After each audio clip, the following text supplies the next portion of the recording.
It's the down button. Down button. Down button is for that. Now, obviously, whoever designed the interface was thinking, but at least it's a larger button. And then the A laser pointer. Yeah, I'm not good with lasers. Oh, you're But not. we'll give it a shot. Okay. So, oh, I see. Okay. Yeah, we usually begin.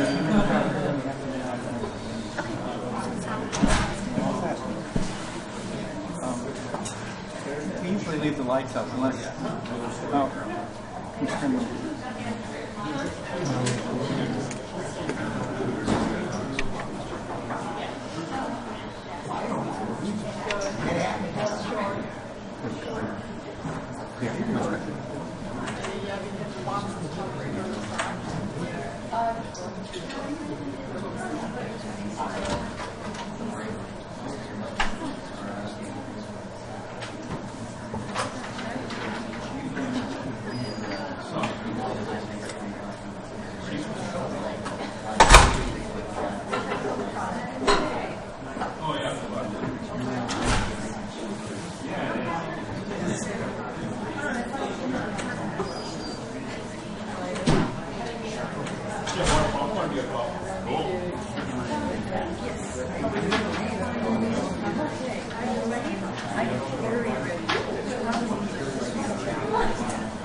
Okay, good afternoon. Welcome to everybody. It seems like it's been weeks since we've been here.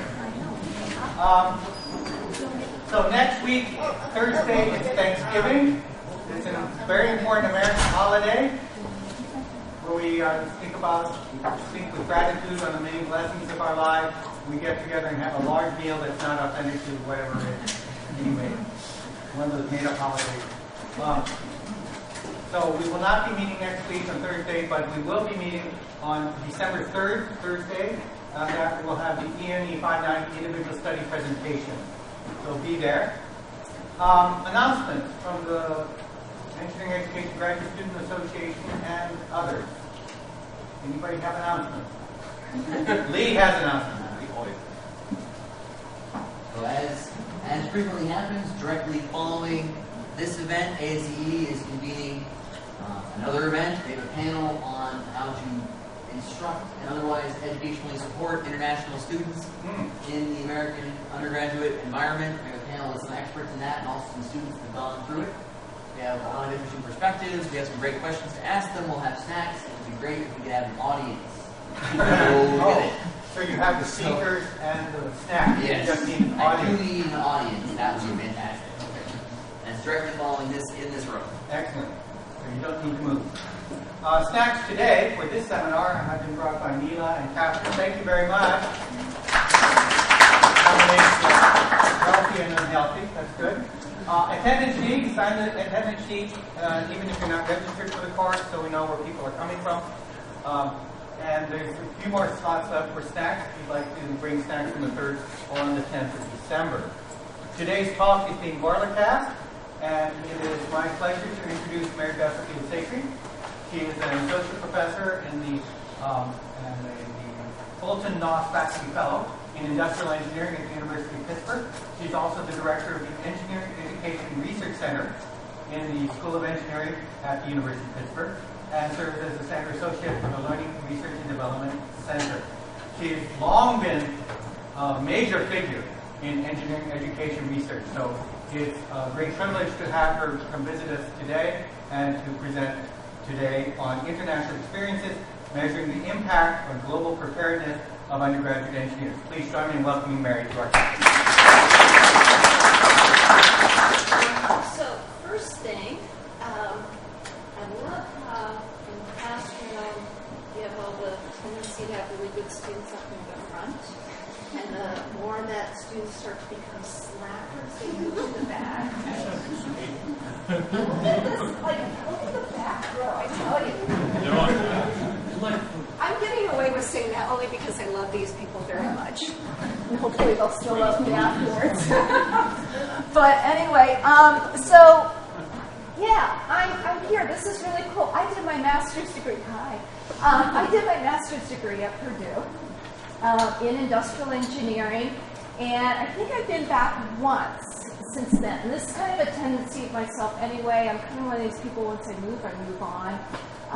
And there's so many new places to go that kind of going backwards has never been one of my things. In fact, for my undergrad, I only started going back there because they put me on the board. So that was the only reason. It was like the first time I had been back since I had actually graduated. I am a Fulton C. Noss faculty fellow. I have never met Fulton. I have no idea who he is, but he gives me money so that I can play around and kind of go on various boondoggles and try to do some cool things that I wouldn't normally be able to do with my research money. And then about 5 years ago, the provost thought it would be really cool for me to start my own engineering education and research center. And the dean has been very fortunate. She helped with the startup of it, and then 2 years after that, I've been really blessed that I have a dean that really promotes what we're doing in our School of Engineering. We are literally a quarter the size of what you all are. And so that's kind of good and kind of bad. It's kind of good because we can try some things and it doesn't require moving a mountain, but it also is kind of bad in that we might not have the same set of resources that you have. And then what I've been really blessed about is I've been an engineer that got into engineering education. And my story is kind of interesting. And I would like to share it with you. Is when I started working on my PhD, I worked for the first 2 years in healthcare, in developing models for certain things. And that research grant had ended, and they said, don't worry, we're still paying you. We've got a brand new NSF grant.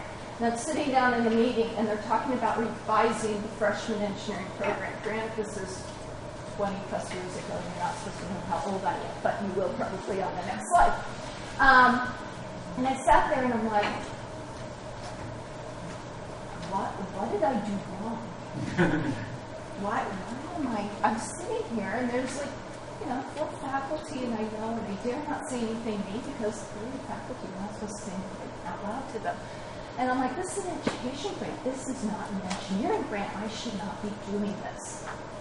And so kind of the grant was associated with completely revising and creating an integrated freshman program in engineering. So I actually went home and I pouted for an entire weekend. And I kind of came back and I said, okay, you can be part of the problem or you can be part of the solution. And I chose the latter. And it actually launched me into my career.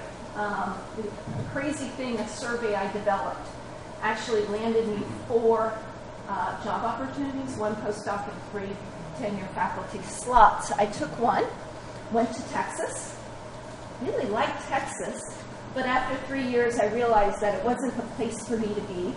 And then I called my old department chair back and said, I think I'm going to go out looking for a new place.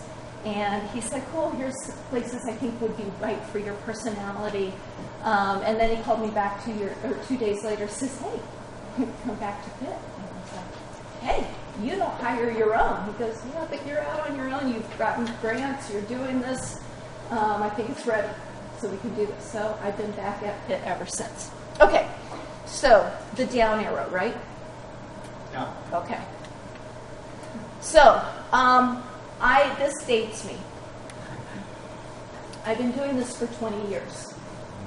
So over my time, and actually I created this slide because my department chair, he's like, I got to talk about you. He asked me back in June, he goes, can you give me a slide that describes what your work and your work history has been all about? And I'm like, I've never done this before. So this is me. This is me and how I've progressed. I have always stayed focused in the area of assessment. At least that's what I say I do. But of course that goes beyond. And part of that was I came onto the scene very advantageously when the whole ABET 2000 began, and all of a sudden there's like all these things we have to measure, and we don't have any measures out there. So that's how I actually kind of jumped into this game. Albeit that there's technical and professional skills.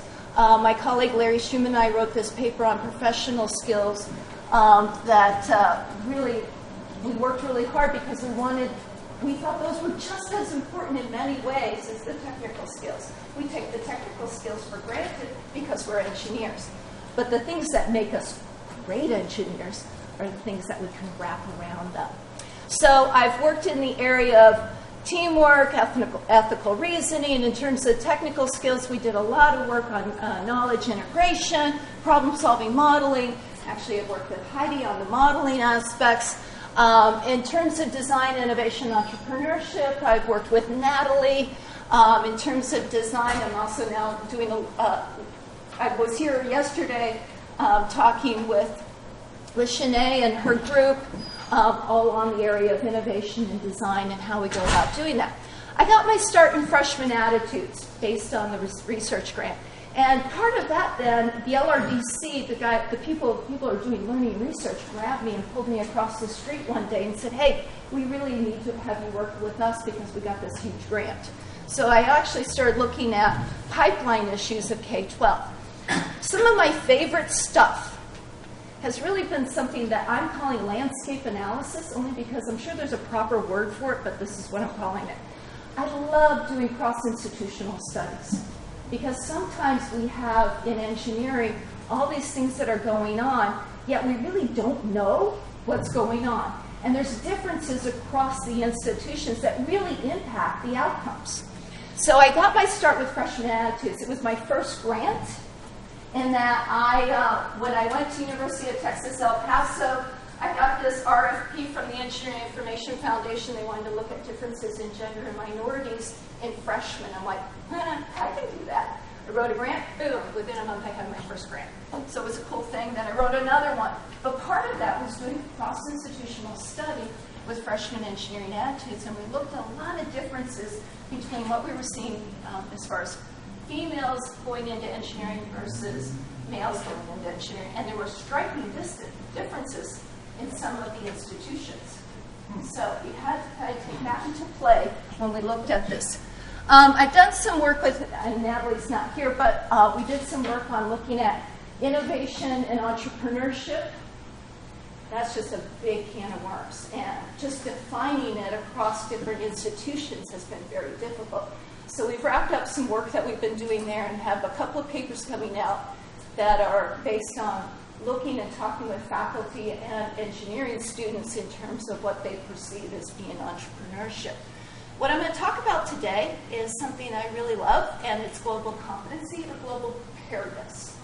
And so with that, I want to talk to you a little bit about this grant. It's being sponsored by NSF and their READ program, Research in Engineering Education, on assessing the spectrum of international undergraduate engineering schools. I have a fantastic group of people that I'm working with. This has been in terms of working with people, this has probably been my favorite group. We're on the phone at least an hour, hour and a half each week doing the research, and it's really cool. Working with Larry, Cheryl Matherly, University of Tulsa, who's now will be at Lehigh, Gigi Ragusa, as well as Lisa Benson at Clemson. We've had a potpourri of both PhDs and postdocs working with us. The ones that are starred are now have moved on to greater pastures. A couple of them now are in faculty positions. Some of them have actually gone into industry and doing a lot of some similar types of work. So our research focus. Lots of good words up there, but here's the deal. Sending engineering students abroad to do international engineering experiences is a really good thing. We know it's a really good thing. They come back, they're different, they're better. We've never really measured it. Okay? And the other thing is, even though we intuitively know it's a really good thing, it's really expensive. So engineering schools, I'm an industrial engineer by nature. I want to know the economic values associated with this. So had gone and actually I worked myself at NSF to get this one. This was something really important to me. And fortunately, the program officers that I was working with also said, oh, we really want this because it's been an impact factor at NSF as well. So one of the things we needed to do is identify the various ways that global preparedness comes about, but then also how each approach actually enhances those learning outcomes. Okay? So one of the first things we had to do is we needed a framework. And so this is kind of the overarching framework. It consists of 3 studies, and we're about ready to launch study number 3. So the first study I'm going to talk about is actually a Delphi study with subject matter experts, of which one is Brent Jessup, and he had to take off, but he and I are kind of starting to collaborate and scheme on some other things going on in this area. And what we needed to do is really have a usable operational framework by which we can start actually analyzing some of our data. So I'm just going to kind of gloss over that. The second study is actually 4 schools, Pitt, Tulsa, Clemson, USC, where we did a mixed method study, and I'll kind of get into that.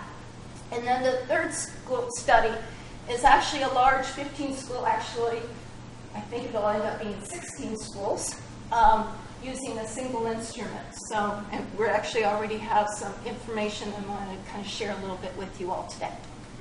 So the Delphi study, we had 18 subject matter experts. So I'm just going to get a summary of this because I've given other talks about it and it's already starting to hit the literature. The journal paper is yet to get out there, but conference papers are there. And what we wanted was a consensus of what they thought the constructs were associated with engineering global preparedness. If they had a student out there, what would it look like? So our subject matter experts were actually industry representatives that hire, and they're looking very specifically for people with international engineering experience, as well as people that run the programs within schools of engineering. And then we even had a few engineering education researchers that are working in this area. Hence, one of your faculty, Brett, was one of our subject matter experts. I can say this now just because it's out of the bag anyway. So we had 3 rounds. First round, we tried to get their outcomes and experience. So it was very open, very broad. We did a lot of 3 of the PIs. We kind of analyzed the data, come up with kind of some solidifying themes. We organized it and categorized it such that we had, for a set of outcomes and a set of experiences, we actually were able to produce a more closed-form questionnaire. From there, then, we sent it out to them. They were able to rank it, came back. The 3rd round, we kind of solidified it further and had a set of weights. We then brought everybody together, and this was at ASEE in Atlanta a few years ago, and kind of shared the results, had them refine it further, and then we gave them a concept mapping exercise. So they had all the constructs, but we wanted them to put them into some framework that worked for them. So we had 18 people. We were able to put them into various groups. We had 4 groups. Each group created a concept map. Holy. They gotta be careful with my language. Anyway, they all came back pretty much with resonating the same concept maps. It was pretty daunting for us.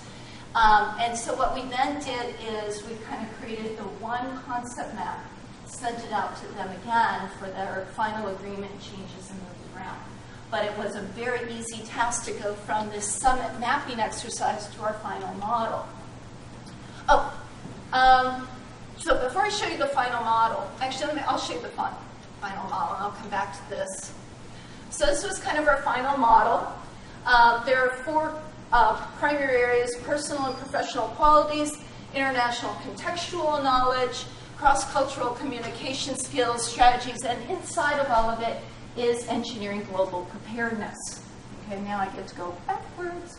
Okay, so our theoretical framework for working through all of this is we first started with them working with the factors that put us in context. Todd, please look at that. Context is highly important. Okay? There are context factors that we wanted our subject matter experts to think in terms of Engineering in context, because you can't just think of engineering as this big box. It has to be thought in context. And yes, Nick needs to think about this too. And context in terms of culture as well. Okay? These are driving factors that then looked at some of the precursor theories that we were driving for, both in terms of social cognitive and social cultural theories that we were looking at.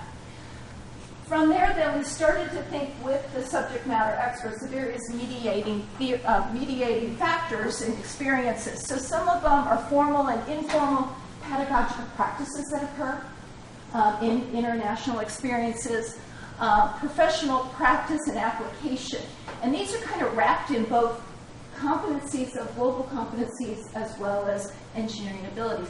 And then, of course, you can't forget this all very important exogenous and personal factors, of which those seem to resonate a lot more than we actually sometimes hope to know. So from that, we start with the contextual factors, the precursor theories, the mediating experiences, and then hopefully at some point there's, and I put it in quotes because I'm still not sure it's the right word, maturation, okay, which leads us to the global preparedness. So I still struggle because the literature right now talks about competency, not preparedness, okay? And so even this summer, I was waffling back and forth. I'm like, man, are we still using, should we be pushing this limit to preparedness as opposed to competency? What the rest of the engineering education literature on, well, there's not a lot of engineering education literature in global competencies, but just in general, this whole area of literature. And so I've been really kind of hesitant, but we're leaving it as is for right now. And here's a reason, okay? So here are some of the factors. And the concept maps were all, the semantic maps, concept maps were all focusing back into engineering global preparedness.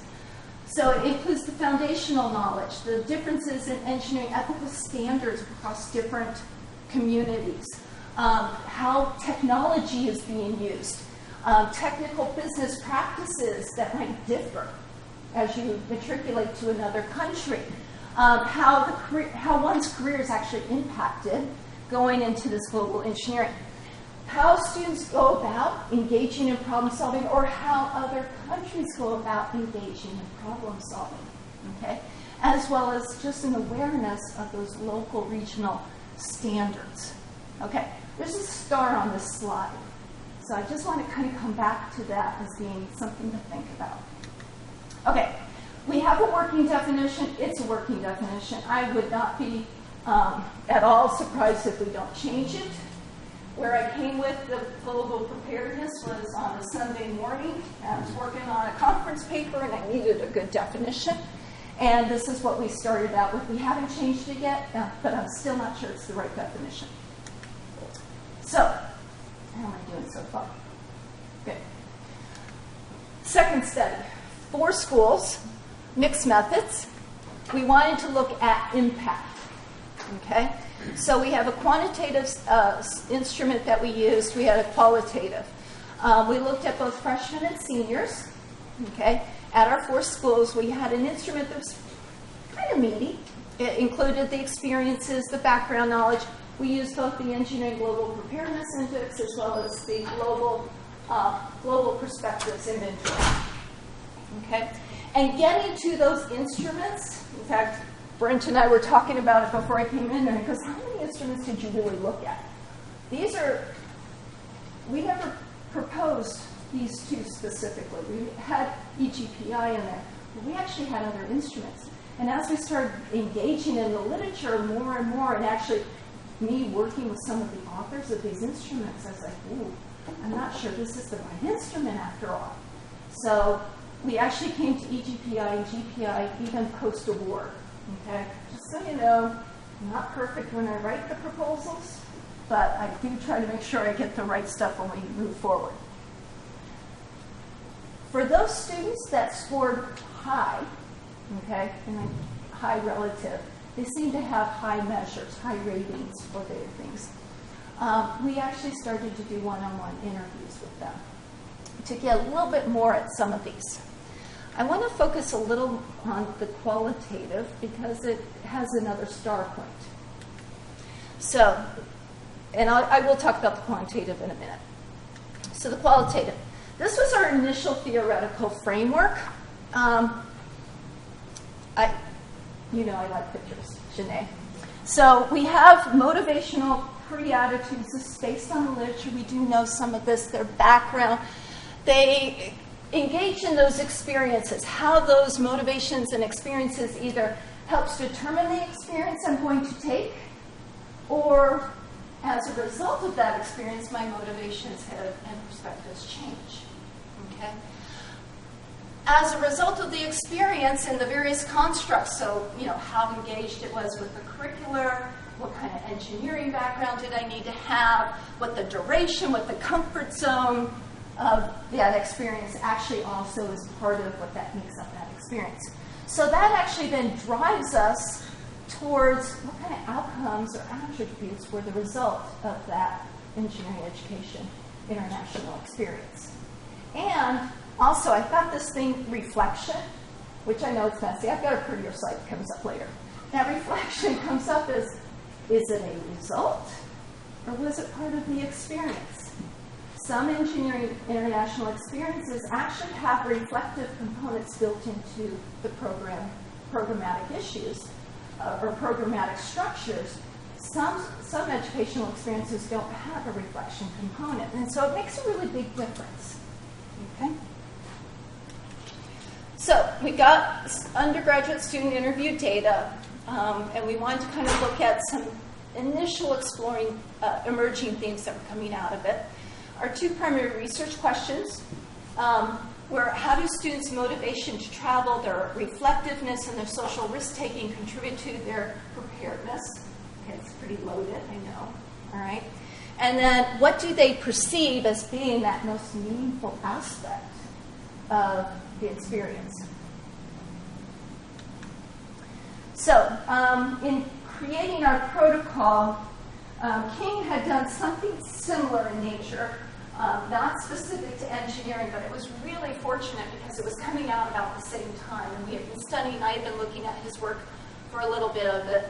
And in terms of identifying the subjects, they had done the questionnaire. We wanted to look at the different aspects they have. Our protocol was relatively short.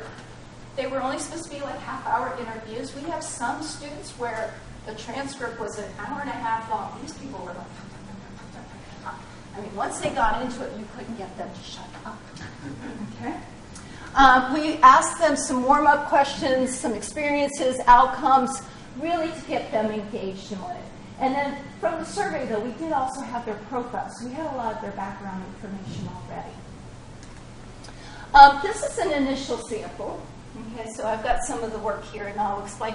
We now have about 59 interviews, but we started with 25. We did have 60, and one of them, the quality of the transcript just didn't come out as nice. You can see some of the demographics. In this one, we actually did pick, because we wanted to make sure that we weren't missing some with students who scored low on both of the instruments. So it was kind of a check for us. We later found that it just wasn't a lot of bumps in there. Okay. I'm not going to go through a lot of this, but it's basically how we kind of went about training our students, having them kind of developing the transcript. But we actually had to read through all of them and then start kind of developing the coding scheme as part of that aspect, even though we kind of had some things in mind. We had some resulting categories, so learning outcomes, experience, and structures. None of these were really surprising, but we wanted our grad students to kind of go through and kind of experience this type of process to develop it. So we actually had 4 coders randomly assigned, so we had 6 unique dyads in creating these. And here was kind of proportionally what they were talking about. Okay, so this is kind of some cute stuff. Okay, here we had about 5 major themes that started to emerge from the data. There's 3 of them that I'm just going to show you a few quotes from them. But there was one on the role of student expectations, kind of those mechanisms that actually created the meaningful experience. So what was it about the program? And then lastly, that impact of engineering as an aspect. So just some quick quotes. Role of student expectations, I was looking for focusing on personal qualities. Now I'm going to whiz through. People with limited experiences have limited perspectives. So this individual is like, I got to do this because I don't want to be, someone that kind of is closed-minded, if you will.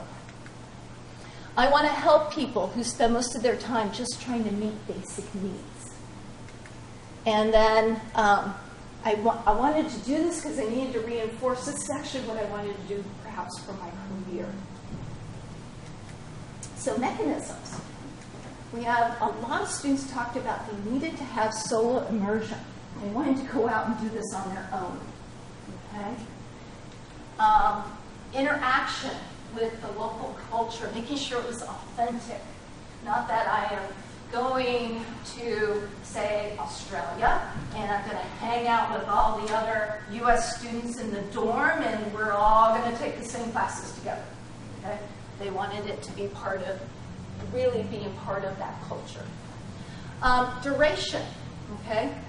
The length of time was also a factor. So, and then contributing to others. Service learning was a really major component that was coming out of these interviews. All right, so impact of engineering. This was a really interesting thing. It was less about the engineering. It was more about understanding people. Expectations related to personal growth. It had nothing to do with the technical capabilities of what I was looking for. Engineering global preparedness regarded as an important secondary, okay, less relevant, or it was ignored entirely. Oh, wait. So there's a blue star on that. If you think about it, we created this from our Delphi. We worked really hard. The center of our concept map was all on engineering global preparedness. And the people that were scoring really high said, we don't care about engineering. It wasn't a function. I don't like these kind of results in my research. Okay? It makes me very nervous. All right, so because I'm speaking to a lot of really smart people in engineering education research, definitely the grad students, but the faculty as well. Okay, I've got to give you my refined theoretical framework. Okay, I know the picture was kind of interesting to look at, but I really do need to have something. So here's our refined theoretical framework.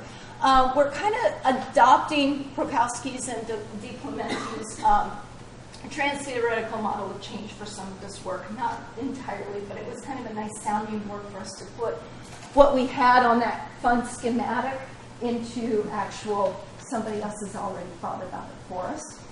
And one of the big things that was starting to resonate that we find to be a major aspect and something that's very tough for us to even define, but also to tease out appropriately from the interviews, is this concept of social risk-taking. Okay, so we actually went back to the 70s and found something that was working in terms of how we were seeing this in our data. So we have their predisposition factors, their antecedents of motivation, as well as the catalyst type of motivation factors, as well as reflective. And so we were looking in terms of, what are the things that they were wanting to go out, okay, and do. And then as a result, the motivations, what were the results? Their change in behaviors, their change in cognition. We think we're almost done with figuring out what the coding scheme is. I'm really excited. We're now in the phase of making sure the IRR is where we want it to be. We have about 7 extrinsic factors for motivation, about 5 for intrinsic. The impactful experiences, we have 15, which actually kind of makes sense because of just the nature of the work and of what these students are actually doing. Social risk-taking, in teasing it out, we end up having there's about 6 codes that are associated with that. Our outcomes are large and varied because they can associate with both behavioral changes as well as cognitive changes. And one of the things we did is at the end of the interviews, we actually gave them the semantic map. And we said, of what's on here, what really resonates is the primary learning outcomes you gain from your experiences. So we actually have kind of a nice measure there. And then reflection, we have 6 codes. So we're in the process. It's going to be hopefully now really speedy. People that you all that are working in qualitative know how painful this part of the research is. So hopefully we'll be able to pull out the final things of what we've been looking for. So that brings me back to study 2 and what's the impact, okay? As well as study 3, which is our large institutional study. So I'm just going to talk a little bit about it because we are literally still wrestling with a lot of the data. Gigi is working on some SEM models for the EGPI, and she's still she's feeling a little bit shaky about having them presented so far, which I totally understand. And in some of the work that we're doing with the GPI, we're also starting to have a little fun and playing with some discriminant analysis to dive into it. But we were able to really tease out from study 2 in order to create a third instrument. So we have some specific independent variables, so the duration, the number of experiences, the comfort zone, the amount of reflection. The types of experiences are varied across the board. The dependent variables. So in study 2, we had both the EGPI and the GPI. In study 3, we opted to go with just the GPI. They're both about the same. Actually, GPI is a little longer than EGPI. But one of the things that we really liked was it's nationally normed. And Gigi's still working, even though EGPI is specific to engineering, she's still working on her norms. And then, but also the cool thing is we already have some really great data from some multiple universities. So we can actually run both sets of analyses. But the other one is we were looking at taking deeper dives into the measures of global learning and development, and we really were starting to think these seem to hone in nicely to what the semantic map really is about. So just give you a little, for those of you that probably don't know, which I know is probably a chunk of you all, so the GPI really measures 6 dimensions. They're broken into 3 primary areas: cognitive, intrapersonal, and interpersonal. And, so before I jump in a little bit of that, how am I doing? Oh, Michael, I'm doing really good. Oh, okay, good. All right, perfect. So this is something I'm really proud about.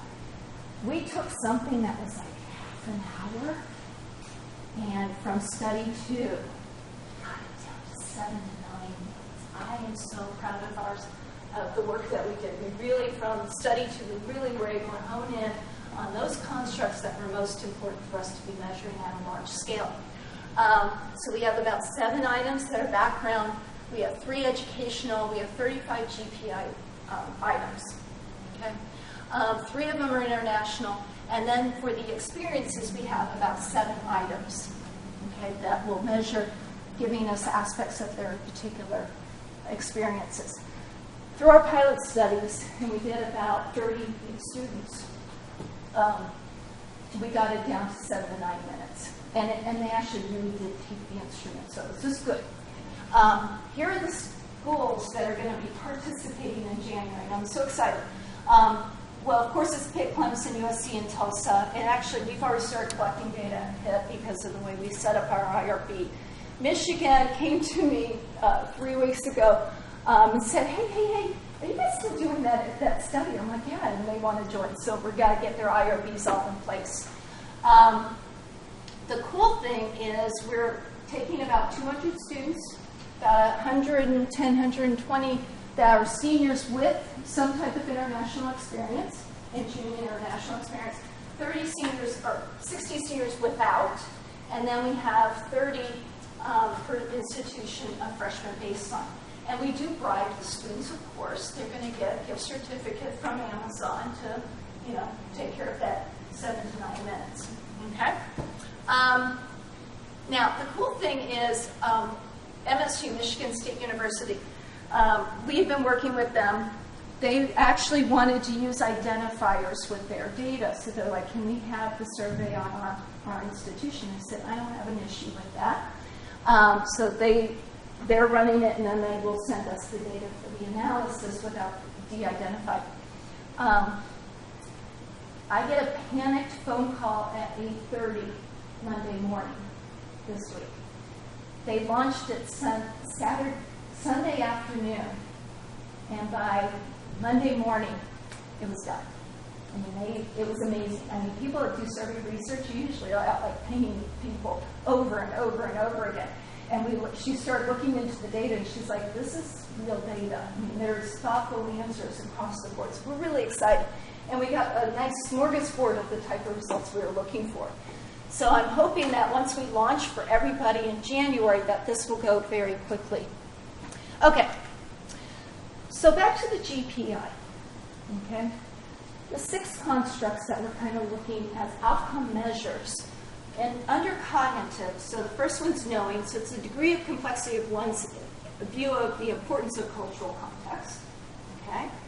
Knowledge is the degree of understanding and awareness of various cultures and their impact, okay, in the global society. Identity is is kind of an awareness of my own unique identity. This is kind of my selfness, if you will. Okay? Affect is the level of respect and acceptance I have for others and the differences of others. Okay? And then interpersonal is social responsibility and social interaction. Social responsibility is there's an interdependence that we have among others. And then social interaction is the degree of engagement that you might have with others who are different from you. Okay, so we're working with this. And something that Joyce found that really, it's all her fault. So some of my results are now a function of Joyce Mann's. And over the summer, she's doing some complementary research in this area using MGUDs. And she was describing what was happening with the freshmen here at Purdue, and that they were actually scoring quite high, or they had already done a lot of international experiences as freshmen. I'm like, oh crap, I hadn't thought of that. We were using freshmen as a baseline, thinking, a portion of them will have traveled. Okay. So we looked at our PIT data before we started getting into all of this. And here's some of the demographic variables that we get off the instrument. So, their gender, whether they're born in the United States, community type that they were raised, urban, suburban, rural, what their parents' highest degree. So very typical things that you see in a lot of surveys. Okay? Whether or not they have a U.S. passport. Okay? Of course, have they already traveled abroad? And do they have a second language? So at Pitt, I have to tell you, this one, Larry Schumann, my colleague, he said, let me help you get these tables ready. He did a global replace. It's not, are you a gender or not? It's, this is the only slide. I'm looking at this, and I was presenting some of this data in New York a couple of weeks ago, and I'm looking at it, I'm like, oh, Larry, how could you do this to me? But anyway, so males are yes, females are no, and I just I've been too busy to actually change this. Plus, it's kind of funny, and it made you all laugh. So I brought you back to that active learning moment.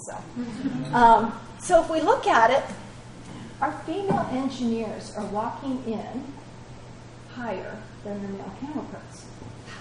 Yes, as a female engineer. Okay? So they're already walking in higher on many of these aspects. Okay, so that's something it's like, I really need to look at freshmen as kind of a function here already. If they're U.S. born, okay, U.S. born have a higher intra-identity, like I know myself kind of thing, I know who I am. All right, maybe not surprising. Okay, If they're non-U.S. born, they have a higher engagement of others who are different from them. Okay. Again, that shouldn't really be overly surprising, okay?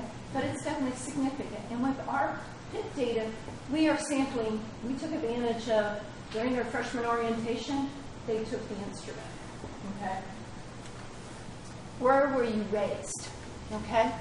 Urban students who were raised in an urban environment have higher engagement, others from different backgrounds. Again, really necessarily isn't surprising, but it does help us figure out how we need to address our later modeling. Here's some interesting, those that come from rural or small towns with no international experience really are suffering in terms of how they are scoring on the GPI. And that it's different, it's substantially different, significantly different than all other freshman engineers at Pitt. And it's actually even lower to the national norms for the GPI. Parents' degree. Here's another one that's not overly surprising, but students who have parents who have a BS or higher have higher acceptance to others from different cultures. Okay. Passport.